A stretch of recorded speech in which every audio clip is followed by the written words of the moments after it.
Oke,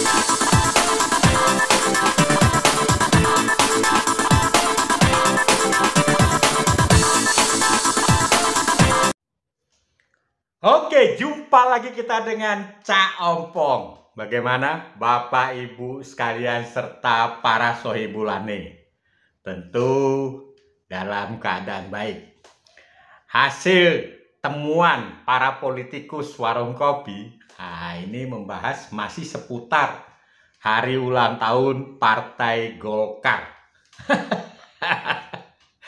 Jadi dalam pidato Pak Jokowi itu selalu ada satu kata atau dua kata itu yang menjadi heboh, menjadi pokok bahasa di kalangan ya dari politikus hingga sampai di warung kopi, yaitu sembrono.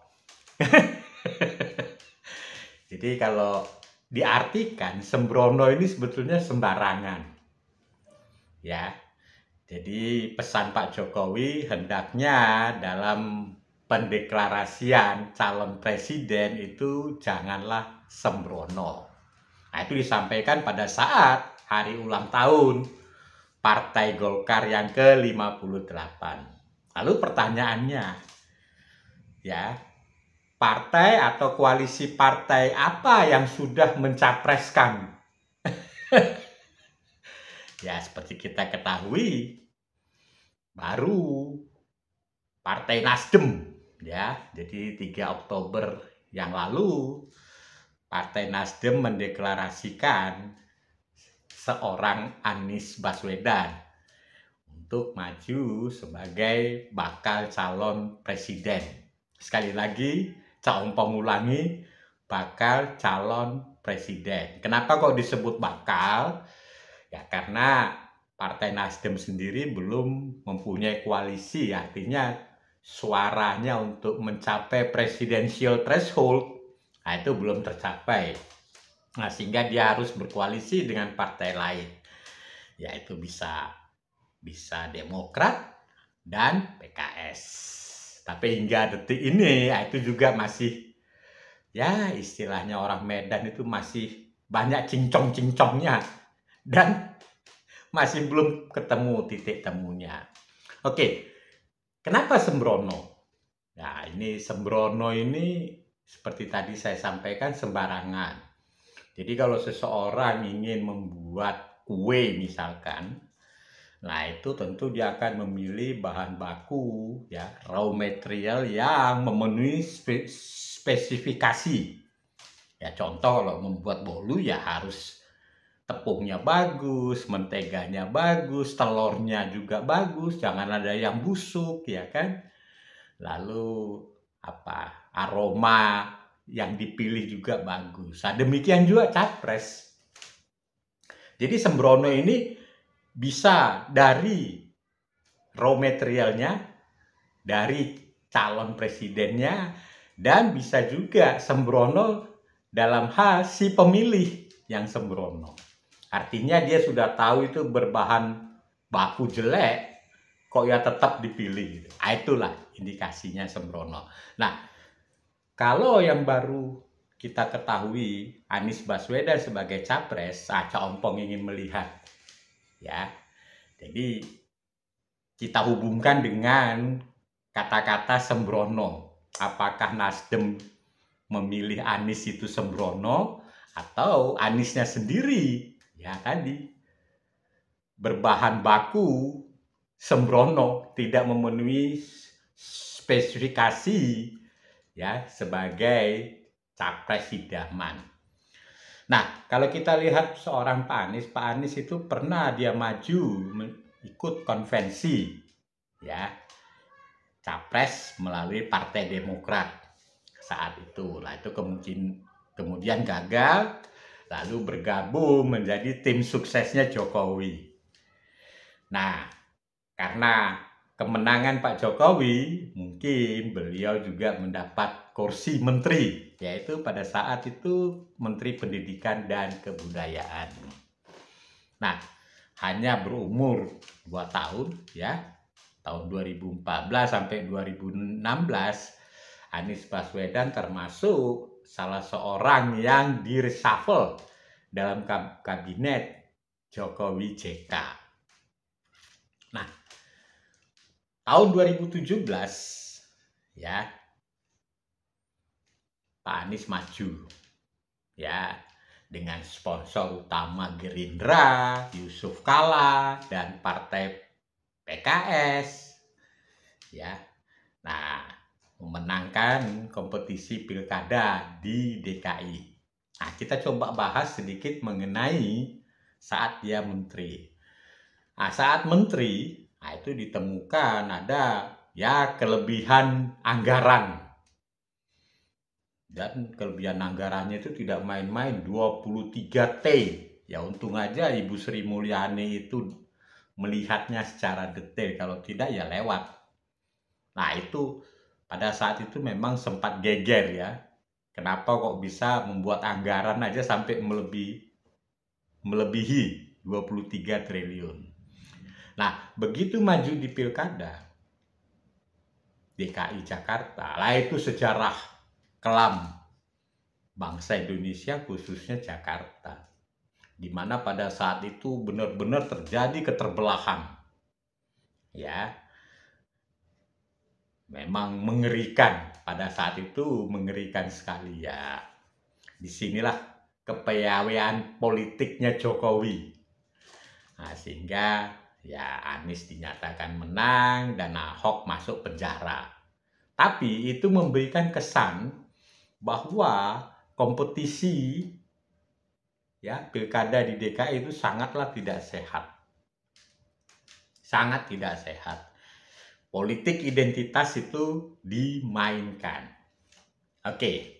Begitu Anies Baswedan menjadi gubernur, nah ini terlihat sekali ya seperti kata-katanya Pak Julvan Lindan ya dari Nasdem yang mengatakan bahwa Jokowi itu adalah antitesanya Anies.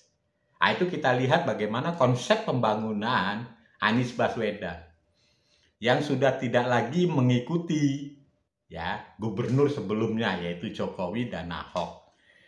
Nah, berubah normalisasi menjadi naturalisasi lah dan lain sebagainya dan lain sebagainya. Nah, hingga saat ini apa yang dikerjakan Pak Anies itu dibuktikan oleh pejabat gubernur Pak Heru Budi Hartono. Ya. Jadi kita sudah lihat bagaimana sekarang tukang sapu yang di jalanan biasanya kalau Cak Ompong pergi keluar kota ya naik pesawat itu jam 2 jam 3 pagi itu tukang sapu sudah mulai nyapu waktu zamannya Pak Ahok. Ya. Zaman Pak Anies itu kita sudah nggak lihat lagi. Nah, itu kita bisa rasakan langsung. Dan ini bukan saya mau bela-bela Pak Ahok, tidak. Nah, kalau habis hujan, zaman Pak Ahok, ya ada genangan air di jalan, itu sama pegawai, ya mungkin pegawai hariannya DKI atau pegawai kontrak, itu genangan air itu disapu. Kalau habis hujan, sehingga jalanan itu bersih. Jadi kita ke kantor itu sepatu kita itu tidak terkesan kayak baru dari sawah gitu, enggak. Tidak ada lumpur-lumpur. Jadi jalanan itu bersih. Ya, begitu musim kemarau itu bunga-bunga itu disiram. Ya, contoh ini kan sering ya kalau kita dari kantor ingin ke Pelindo yaitu sering melihat bagaimana truk penyiram bunga itu menyiram kembang. Ya karena mungkin takut kering atau rusak.